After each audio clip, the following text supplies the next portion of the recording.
Thermal properties of matter. അപ്പോൾ നീറ്റിനും അതിനു മുമ്പ് APMTക്കും ഈ ചാപ്റ്ററിൽ നിന്ന് ചോദിച്ച എല്ലാ ചോദ്യങ്ങളും ഇതിനകത്തുണ്ട്. അപ്പോൾ നിങ്ങൾ സെയിം ഓർ സിമിലർ ക്വസ്റ്റ്യൻസ് വന്നു കഴിഞ്ഞാൽ നിങ്ങൾക്ക് ചെയ്യാൻ പറ്റണം. ഈ ഒരു ലെവലിലാണ് നിങ്ങൾ പഠിക്കേണ്ടത്. ഓക്കെ, അപ്പോൾ നമുക്ക് ഫസ്റ്റ് ക്വസ്റ്റ്യൻ നോക്കാം. A copper road of 88 centimetre and aluminium road of unknown length have their increase in length independent of increase in temperature. Okay, അപ്പോൾ രണ്ടിൻ്റെയും ഇൻക്രീസിങ് ലെങ്ത് സെയിം ആണ്, ഇൻഡിപെൻഡൻറ്റ് ഓഫ് ടെമ്പറേച്ചർ. ഓക്കെ, എത്ര temperature നമ്മൾ കൂട്ടിക്കഴിഞ്ഞാൽ രണ്ടും ഒരേപോലെ കൂട്ടുക.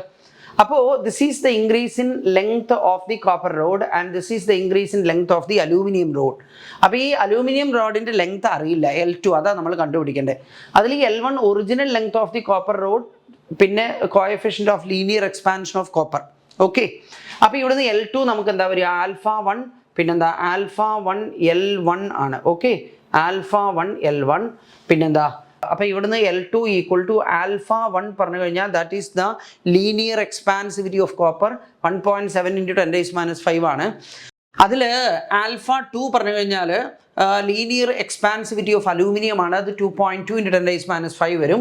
അതിൽ ഈ 10⁻⁻5 നമുക്ക് ഇതും ഇതൂടെ ക്യാൻസൽ ചെയ്യാം. പിന്നെ 2.288 കൂടെ കട്ട് ചെയ്ത് കഴിഞ്ഞാൽ മേലെ 40 വരും. 40 × 1.7 പറഞ്ഞു കഴിഞ്ഞാൽ അത് 68 സെൻറ്റിമീറ്റർ എന്ന് വരും. ഓക്കെ, അപ്പോൾ ഇവിടെ ആൻസർ 68 സെൻറ്റിമീറ്റർ ആണ്.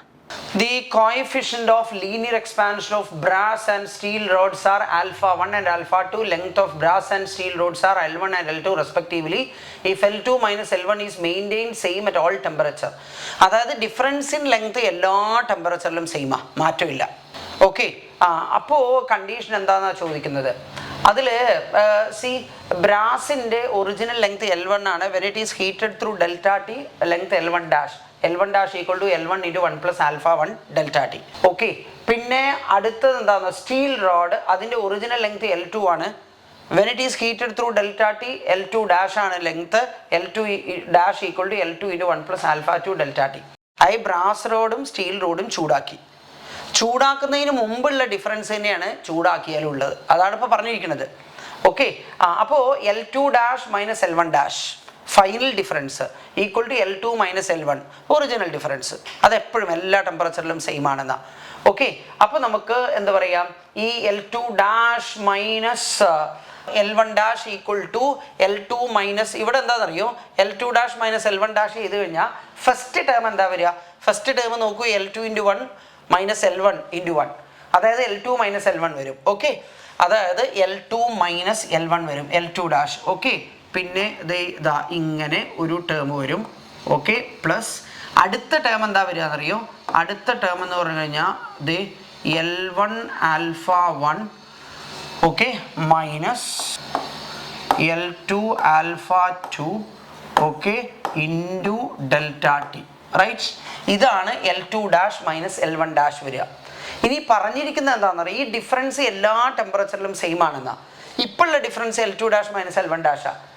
ഒറിജിനലി അത് L2 മൈനസ് L1 ആണ്. ഇത് രണ്ടും ഈക്വൽ ആണെന്നാണ് പറയുന്നത്. അപ്പോൾ അങ്ങനെയാണെങ്കിൽ ഈ ടേം 0 ആവും. ഓക്കെ, അപ്പം നമുക്ക് അത് 0 എന്ന് കൊടുത്തു കഴിഞ്ഞാൽ നമുക്ക് ഈ ബ്രാക്കറ്റിനകത്തുള്ള സാധനം 0 കിട്ടണം. ഓക്കെ, അപ്പോൾ α1 L1 ഈക്വൽ ടു α2 L2 വരും. Okay, α1 L1 equal to α2 L2, അതായത് ഇത് വരും എന്നർത്ഥം. Right, next let us see. The value of coefficient of volume expansion of glycerin is 5 × 10⁻⁴. Fractional change in the density of glycerin for a raise of 40 degrees Celsius in its temperature. അതിൽ rho dash, അതായത് density. Okay, final density, original density × 1 - gamma ΔT. Okay, അപ്പോൾ rho dash by rho -1 equal to -γ ΔT. Okay, അപ്പോൾ ഇതാണ് change in density by original density, that is the fractional change in density equal to -γ, okay, ΔT വരും. അതിൽ ഈ negative sign എന്താ കാണിക്കണതെന്ന് അറിയോ, നമ്മൾ ചൂടാക്കി കഴിഞ്ഞാൽ ടെമ്പറേച്ചർ കൂട്ടിക്കഴിഞ്ഞാൽ ഡെൻസിറ്റി കുറയും. It is only to show that density decreases as the temperature increases. Gamma given 5 × 10⁻⁴. Okay, and change in temperature 40. അപ്പോൾ ഇത് ചെയ്ത് കഴിഞ്ഞാൽ 0.02 വരും. അതായത് 0.02 പറഞ്ഞു കഴിഞ്ഞാൽ ഫസ്റ്റ് ഓപ്ഷൻ തന്നെ ആണ് കറക്റ്റ് ഓപ്ഷൻ. റൈറ്റ്, നെക്സ്റ്റ് എന്താ, A new scale of temperature and called the W scale. The freezing and boiling points of water are 39 degree W, degree Celsius എന്നൊക്കെ പറയുന്ന പോലെ പുതിയ സ്കെയിലാണ്. Okay, and 239 W respectively. What will be the temperature on new scale corresponding to a temperature of 39 degrees Celsius on Celsius scale for any temperature scale? Okay, അതായത് Celsius ആവട്ടെ, Fahrenheit ആവട്ടെ, kelvin ആവട്ടെ, അല്ലെങ്കിൽ ഇവിടെ നമ്മൾ വേറൊരു സ്കെയിലാണ് W സ്കെയിൽ പറയാം, ഏത് സ്കെയിലിനും ആ സ്കെയിലിലുള്ള reading minus lower fixed points പറഞ്ഞാൽ അത് ഐസ് പോയിന്റാണ്, അതായത് വാട്ടറിൻ്റെ ഫ്രീസിങ് പോയിന്റ്. പിന്നെ upper fixed point minus lower fixed point is constant. അപ്പോൾ സെൽഷ്യസ് സ്കെയിലിലെ റീഡിംഗ് ആണ് നമ്മളിപ്പോൾ ഇത് ഏതോ ഒരു സ്കെയിലാണ്, മനസ്സിലായില്ല? ആ സ്കെയിലിലെ റീഡിങ് അവർ തന്നിട്ടുണ്ട്. എന്താ പറയുക, what will be the temperature on new scale. Okay, Celsius reading തന്നിട്ടുണ്ട്. അപ്പോൾ ഈ സ്കെയിലിൽ റീഡിങ് എത്രയാവുന്ന? അപ്പോൾ സെൽഷ്യസ് സ്കെയിലിലെ റീഡിങ് സി ആണ് വിചാരിച്ചോ, നമ്മളുടെ പുതിയ സ്കെയിലിൽ റീഡിങ് W ആണെന്ന് വിചാരിച്ചോ. അപ്പോൾ ഇതാണ് ഞാൻ അപ്ലൈ ചെയ്യാൻ പോകുന്നത്. റീഡിങ് മൈനസ് സെൽഷ്യസ് സ്കെയിലിൽ ഐസ് പോയിന്റ് 0 ആണ്. ഓക്കെ, പിന്നെ ഇവിടെ എന്താ 100 മൈനസ് 0. ഇനി പുതിയ സ്കെയിലിൽ റീഡിങ് W ആണ്, അതിൽ ഐസ് പോയിന്റ് 39 ആണ്. ഓക്കെ, അതിൽ സ്റ്റീം പോയിന്റ് അതായത് boiling point of water 239 minus എന്താ 39. അപ്പോൾ C/100, W minus 39 divide by 200. അപ്പോൾ 2C equal to W minus 39 and W equal to 2C plus 39. Okay, അപ്പോൾ ഇത് എത്ര കിട്ടും? 117 ഡിഗ്രി W എന്ന് വരും ഇത് ചെയ്തു കഴിഞ്ഞാൽ. ഓക്കെ, അപ്പോൾ ഇതാണ് നമ്മളുടെ correct option. Two rods, one made of copper and the other made of steel of the same length and cross-sectional area are joined together. Thermal conductivity of copper and steel are 385 and 50 SI units ആണ്. The free ends of copper and steel are held at 100 and 0. What is the junction temperature? അതാ. അപ്പോൾ ഇവിടെ 100 ഉണ്ട്, ഇവിടെ 0 ഉണ്ട്, ഇവിടെ T വിചാരിച്ചു. നമ്മൾ റെസിസ്റ്റേഴ്സ് സീരീസ് ആയിട്ട് കണക്ട് ചെയ്ത കറണ്ട് സെയിമാണ്. ഇവിടെ ഈ രണ്ട് റോഡും നമ്മൾ സീരീസ് ആയിട്ട് കണക്ട് ചെയ്ത രണ്ടിലും കറണ്ടിന് പകരം ഇവിടെ rate of flow of heat അത് സെയിമാണ്. Rate of flow of heat എന്താ? നമുക്ക് ഇവിടെ എന്താ K thermal conductivity, cross sectional area by length, പിന്നെ ടെമ്പറേച്ചർ ഡിഫറൻസ്. ഇവിടെ 100, ഇവിടെ T 100 മൈനസ് T. ഇതിലൂടെയുള്ള റേറ്റ് ഓഫ് ഫ്ലോ പറഞ്ഞാൽ T മൈനസ് 0 ആണ് ഡിഫറൻസ് വരിക. K2 ഉണ്ട്, A/L ഉണ്ട്. ഓക്കെ, അതിൽ ഈ A/L-ഉം ഈ A/L-ഉം സെയിം ആണ്, അത് നമുക്ക് കളയാം.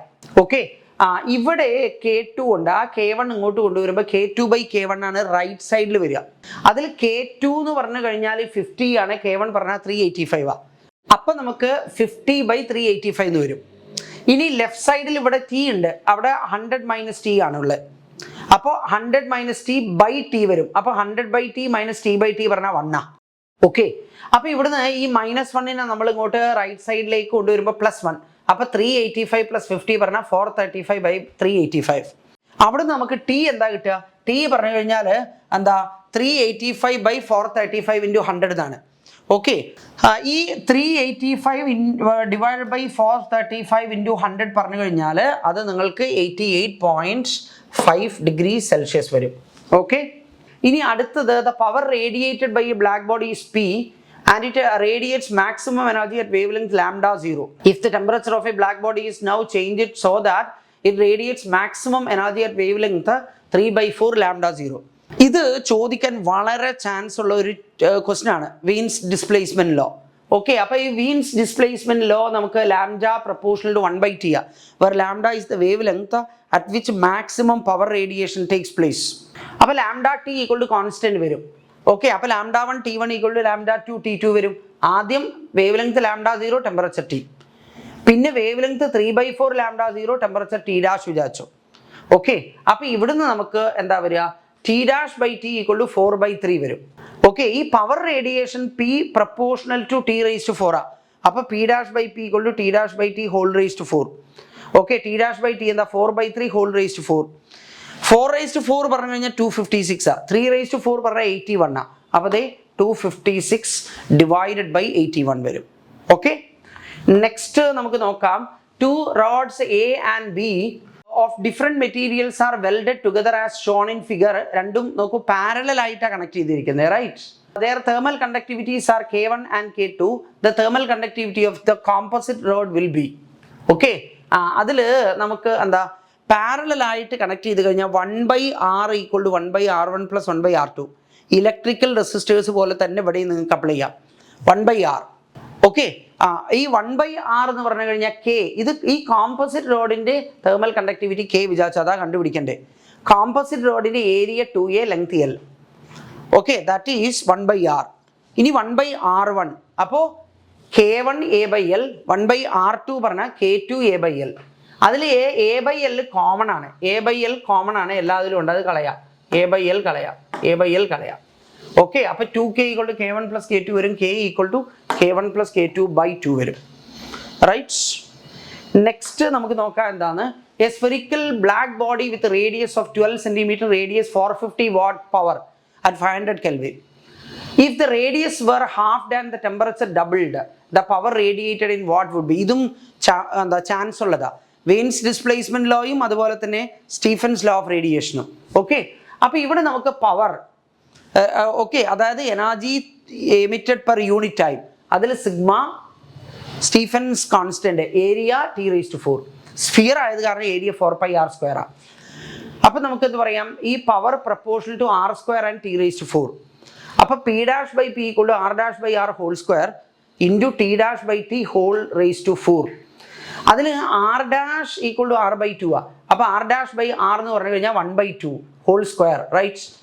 പിന്നെ T'/T പറഞ്ഞു കഴിഞ്ഞാൽ എന്താ വരിക, 2 വരും, അപ്പോൾ 2⁴. അപ്പോൾ ഇവിടെ എന്താ വരിക, 2² വരും, അതായത് 4p ഇത് വരും. ഓക്കെ, അതിൽ ആദ്യം 450 വാട്ട്സാ, ഇപ്പോൾ 4 × 450 പറഞ്ഞാൽ 1800 വാട്ട്സ് എന്നാണ് വരിക. റൈറ്റ്. അപ്പോൾ this must be the correct option. അതിൽ the two ends of a metal rod are maintained at temperature 100 and 110. The rate of heat flow in the rod is found to be 4 joule per second. If the ends are maintained at temperature 200 and 210, the rate of heat flow will be dq/dt = നമുക്ക് എന്ത് പറയാം, KAT1 - T2 / L വരും. Okay, അതിൽ നമ്മൾക്ക് ഈ rate of flow of heat depends on thermal conductivity, cross sectional area, length, temperature difference. അതിൽ നോക്കൂ, ഇവിടെ എന്താണെന്നറിയോ, ഈ നമ്മൾ ആ മെറ്റൽ റോഡ് മാറ്റുന്നില്ല, അപ്പോൾ ക്രോസ് സെക്ഷണൽ ഏരിയ മാറില്ല, ലെങ്ത് മാറില്ല, തെർമൽ കണ്ടക്ടിവിറ്റി മാറില്ല. മാറുന്നത് എന്താ, ടെമ്പറേച്ചർ ഡിഫറൻസ് മാത്രം. അത് നമുക്ക് നോക്കാം. ആദ്യം 100 and 110 അപ്പോൾ ഡിഫറൻസ് എത്രയാണ്, 10 ഡിഗ്രി സെൽഷ്യസ്. പിന്നെ എത്രയാണ്, 200 and 210 അപ്പോൾ ഡിഫറൻസ് എത്രയാണ്, 10 ഡിഗ്രി സെൽഷ്യസ്. ഓക്കെ, അപ്പോൾ ആ ഡിഫറൻസും മാറുന്നില്ല, അപ്പോൾ rate of flow of heat will remain same. അപ്പോൾ എന്താ, 4 Joule/second തന്നെ വരും. Okay, depends only on the difference in temperature എന്നാണ്. റൈറ്റ്. അപ്പോൾ അതിൽ steam at 100 degree Celsius is passed into 20 grams of water at 10 degree Celsius. When water acquires a temperature of 80 degree Celsius, the mass of water present will be. അതിൽ നമ്മൾ ഇപ്പോൾ ഇപ്പോൾ m gram steam contents ചെയ്ത് വിചാരിക്കുക. Okay, മൊത്തത്തിൽ വെള്ളം കിടക്കേണ്ടത് 80 degree Celsiusലാണ്. അപ്പോൾ ഈ m gram സ്റ്റീം കണ്ടൻസ് ചെയ്താൽ 1 gram സ്റ്റീം കണ്ടൻസ് ചെയ്താൽ ഈ 540 കലോറി റിലീസ് ചെയ്യും. അപ്പോൾ m gram സ്റ്റീം കണ്ടൻസ് ചെയ്താൽ അത് m × 540 റിലീസ് ചെയ്യും. m × 540, ആ m × 540 റിലീസ് ചെയ്ത് കഴിഞ്ഞാൽ അത് 100 degree Celsiusലുള്ള വെള്ളമാവും. മനസ്സിലാവുണ്ടോ? 100 degree Celsiusലെ വെള്ളമാവും. ആ 100 degree Celsiusലെ വെള്ളം 80 degree Celsiusലേക്ക് താഴുകയാണ്. ഓക്കെ, അപ്പോൾ എന്താ, 100 degree Celsiusലെ വെള്ളം 80 degree Celsiusലേക്ക് താഴുമ്പോൾ അത് റിലീസ് ചെയ്യുന്ന heat mc∆T. Specific heat capacity 1 calorie/gram/degree Celsius ആണ് വാട്ടറിന്. അപ്പോൾ ഇത് സ്റ്റീം കണ്ടൻസ് ചെയ്ത് 100 degree വെള്ളമാവുമ്പോൾ റിലീസ് ചെയ്യുന്ന ഹീറ്റ്. പിന്നെ ആ 100 degree വെള്ളം 80 degreeയിലേക്ക് എന്താ ടെമ്പറേച്ചർ കുറയുമ്പോൾ റിലീസ് ചെയ്യുന്ന ഹീറ്റ്. അപ്പോൾ മൊത്തം ഇത്രയും ഹീറ്റ് റിലീസ് ചെയ്യും. അത് ഉപയോഗിച്ചിട്ട് നമ്മളുടെ കയ്യിലുള്ള 20 gram വെള്ളം ഉണ്ടല്ലോ, അത് 10 ഡിഗ്രിയിൽ നിന്ന് 80 ഡിഗ്രിയിലേക്ക് ചൂടാക്കണം. ഓക്കെ, അപ്പോൾ m mass of water, specific capacity, അത് 10 ഡിഗ്രിയിൽ നിന്ന് 80 ഡിഗ്രിയിലേക്ക്. അപ്പോൾ സ്റ്റീം കണ്ടൻസ് ചെയ്തു 100 degree വാട്ടർ, ആ 100 degree വാട്ടർ 80 ഡിഗ്രിയിലേക്ക് തണുത്തു. അപ്പോൾ റിലീസ് ചെയ്യുന്ന ഹീറ്റ് നമ്മളുടെ ഈ 10 degree വാട്ടർ 80 ഡിഗ്രിയിലേക്ക് ചൂടാക്കാൻ നമ്മൾ ഉപയോഗിക്കും. ഓക്കെ, അപ്പോൾ പ്രൊഡ്യൂസ് ചെയ്ത അല്ലെങ്കിൽ water produced due to the condensation of steam condense ചെയ്തുണ്ടായ വെള്ളത്തിൻ്റെ മാസ് 2.5 ഗ്രാമാണ്. ചോദ്യം, ആകെ എത്ര വെള്ളം ഉണ്ടാവുന്ന? ഓൾറെഡി എത്രയാണ്, 20 gram വെള്ളം ഉണ്ട്. പിന്നെ സ്റ്റീം കണ്ടൻസ് ചെയ്തിട്ട് 2.5 ഗ്രാമും കൂടെ ഉണ്ടായി. അപ്പോൾ ടോട്ടൽ 22.5 ഉണ്ടാവും. 22.5 ദാ. Okay, A cylindrical metallic rod in thermal contact with two reservoirs of heat at its two ends conducts an amount of heat Q in time t. The metallic rod is melted and the material is formed into a rod of half radius of the original rod. Okay? Radius half ആക്കി അപ്പോൾ area 1/4 ആവും. അപ്പോൾ നമുക്ക് ഇവിടെ നോക്കാം. Okay, അപ്പോൾ ഇവിടെ നമുക്ക് Q ഈക്വൽ ടു കെ, പിന്നെ area pi R square T1 - T2 / L × T. Okay, അപ്പോൾ അതിൽ നമ്മൾ സി മേലെ ഞാൻ പൈ ആർ സ്ക്വയർ ഉണ്ട്, ഒരു പൈ ആർ സ്ക്വയർ ഉണ്ട്, ഏരിയ കൊണ്ട് മേലെ മൾട്ടിപ്ലൈ ചെയ്തു. അപ്പോൾ താഴെയും ഒരു പൈ ആർ സ്ക്വയർ ഞാൻ കൊടുത്തു. ഓക്കെ, അപ്പോൾ താഴെ pi R square area into length എന്താ വോളിയമാണ്. ഓക്കെ, മേലെ എന്ത് വരും, K pi square R⁴ T1 - T2 പിന്നെന്താ into small T divided by capital V വരും. ഓക്കെ, ഇനി ഇവിടെ എന്താന്ന് രണ്ട് കേസസ് ഉണ്ട്, ഫസ്റ്റ് കേസ് സെക്കൻഡ് കേസ്. ഈ രണ്ട് കേസിലും വോളിയം സെയിം ആണ്, രണ്ട് കേസിലും ടെമ്പറേച്ചർ ഡിഫറൻസ് സെയിം ആണ്, രണ്ട് കേസിലും ടൈം സെയിം ആണ്, കെ സെയിം ആണ്, പൈ സ്ക്വയർ സെയിം ആണ്. വ്യത്യാസം വരുന്നത് എന്താ, ആദ്യം റേഡിയസ് ആണ്, പിന്നെ റേഡിയസ് R/2 ആണ്, R/2. ഓക്കെ, അപ്പോൾ നമുക്കെന്ത് പറയാം, Q heat proportional to R⁴ എന്നാ. അപ്പോൾ Q'/Q പറഞ്ഞാൽ R'/R whole⁴ വരും. ഓക്കെ, whole⁴ വരും. അപ്പോൾ ഇവിടെ വരേണ്ടത് 4 എന്നാണ്. ഓക്കെ, അപ്പോൾ നമുക്ക് ഇവിടെ 4 പറയാം. ഓക്കെ, അപ്പോൾ R' പറഞ്ഞു കഴിഞ്ഞാൽ R/2 ആ, അപ്പോൾ 1/2 whole⁴ വരും. That is equal to 1/16. അപ്പോൾ Q/16 വരും. ഇതാണ് ആൻസർ വരിക. Right. A black body 227 degrees Celsius radiates at the rate 7 calorie per centimeter square seconds. അപ്പോൾ നമുക്ക് Q proportional to T⁴ ആ. അപ്പോൾ Q'/Q equal to T'/T whole⁴. ഈ 227 പറഞ്ഞു കഴിഞ്ഞാൽ എന്താ, അത് 227 + 273 പറഞ്ഞാൽ 500 കെൽവിനാണ്. അടുത്ത് നോക്കൂ, ഇതിനേക്കാൾ 500 കൂടുതലാണ്. അപ്പോൾ ഇത് 500 കെൽവിനാണ്, ഇത് 1000 കെൽവിനാവും. ഓക്കെ, അപ്പോൾ നമുക്ക് Q'/Q T'/T whole⁴. അപ്പോൾ 1000/500 whole⁴. അതായത് 2⁴ പറഞ്ഞാൽ 16. ആദ്യത്തെ എത്രയാ, 7 ആണ്. അപ്പോൾ 16 × 7 വരും. ഓക്കെ, 16 × 7. ഇതിപ്പോൾ എന്താണെന്നോ, പലപ്പോഴും നിങ്ങളിത് മൾട്ടിപ്ലൈ ചെയ്യേണ്ട കാര്യമൊന്നുമില്ല കേട്ടോ. ഈ 6 × 7 എത്രയാണ്, 42 ആണ്. അപ്പോൾ ആ ഒറ്റയുടെ സ്ഥാനത്ത് യൂണിറ്റ് പ്ലേസിൽ 2 വരിക. മനസ്സിലായില്ല, ആ 2 വരുന്നത് മാത്രമേ നിങ്ങൾ അവിടെ ചെയ്യേണ്ടതുള്ളൂ. അതായത് കറക്റ്റ് മൾട്ടിപ്ലൈ 2 വരുന്നത് ഇവിടെ മാത്രമല്ലേ ഉള്ളൂ. ഇതാ. ഓക്കെ, ഇനി അടുത്തത് നമുക്ക് നോക്കുകയാണെങ്കിൽ, consider A compound slab consisting of 2 different materials having equal thickness and thermal conductivities K and 2K. Okay, respectively the equivalent thermal conductivity of the slab is. അതിൽ ഇത് രണ്ടും ഇങ്ങനെ സീരീസ് ആയിട്ട് കണക്ട് ചെയ്ത് കഴിഞ്ഞാൽ ഇഫക്റ്റീവ് thermal conductivity പറഞ്ഞാൽ ഇതാണ്, harmonic mean 2K1 K2/K1 + K2 ആ. അതിൽ K1 പറഞ്ഞാൽ K ആണ്, K2 പറഞ്ഞാൽ 2K ആണ്. ഓക്കെ, അപ്പോൾ ആ വാല്യൂ സബ്സ്റ്റിറ്റ്യൂട്ട് ചെയ്ത് കഴിഞ്ഞാൽ നമുക്ക് 4/3K വരും. അതായത് ഫസ്റ്റ് ഓപ്ഷൻ വരും. Okay, 4/3K. റൈറ്റ്. സീരീസ് ഇത് ഹാർമോണിക് മീനാ, പാരലൽ ആയിട്ട് കണക്ട് ചെയ്ത അരിത്തമെറ്റിക് മീനാ, K1 + K2/2. ഇത് നമ്മൾ ആവറേജ് സ്പീഡൊക്കെ കാണില്ലേ, ടൈമിനെ ഡിവൈഡ് ചെയ്ത അരിത്തമെറ്റിക് മീനാ V1 + V2/2. ഡിസ്റ്റൻസ് ഡിവൈഡ് ചെയ്യുകയാണെങ്കിൽ ഹാർമോണിക് മീനാ 2V1 V2/V1 + V2. അതേപോലെ ഇവിടെ വരുന്നത്. Right. Next, if the temperature of sun is doubled, rate of energy received on earth will be increased by a factor. അതിൽ Q'/Q proportional to T⁴ ആ. അപ്പോൾ double ചെയ്തു temperature, അപ്പോൾ 2⁴ വരും. അതായത് 16 ടൈംസ് കൂടും. റൈറ്റ്. ഇനി അടുത്തത് എന്താണെന്നറിയോ, സെയിം സാധനം തന്നെയാണ്. അതിൽ നോക്കൂ, 25 degrees Celsius takes 12 minutes to cool from ambient temperature, surrounding temperature 25 ആ. 80 നിന്ന് 70 12 മിനിറ്റ് എടുക്കും. അപ്പോൾ 80 - 70/T, ആ T ആണ് 12 മിനിറ്റ്. ഓക്കെ, പിന്നെ 80 + 70 എത്രയാണ്, 150/2 പറഞ്ഞാൽ 75 - 25 50 വരും. ഇനി അടുത്ത കേസ് എന്താണെന്നറിയാം, 70 നിന്ന് 60 70 നിന്ന് 60 അപ്പോൾ 10/T'. 70 + 60 എത്രയാ, ദാറ്റ് ഈസ് 130/2 പറഞ്ഞാൽ 65 വരും. 65 - 25 പറഞ്ഞാൽ 40. ഓക്കെ, ഡിവൈഡ് ചെയ്താൽ T'/T = 5/4. അതിൽ T പറഞ്ഞിരിക്കുന്ന 12 മിനിറ്റാണ്. അപ്പോൾ ഈ T' 15 മിനിറ്റ് എന്ന് വരും. Okay, 15 minute. അപ്പോൾ ഇതാണ് സാധനം കേട്ടോ. Initial temperature - final temperature by അതിനെടുത്ത സമയം ഈക്വൽ ടു, ഇത് കോൺസ്റ്റന്റ് ഓഫ് പ്രൊപ്പോർഷണാലിറ്റിയാണ്. അത് നോക്കൂ, രണ്ട് കേസിലും ആ K വരും. അപ്പോൾ ഡിവൈഡ് ചെയ്യുമ്പോൾ K അങ്ങ് പോവുക ചെയ്യുക. അതിനെക്കുറിച്ച് നിങ്ങൾ വിഷമിക്കണ്ട.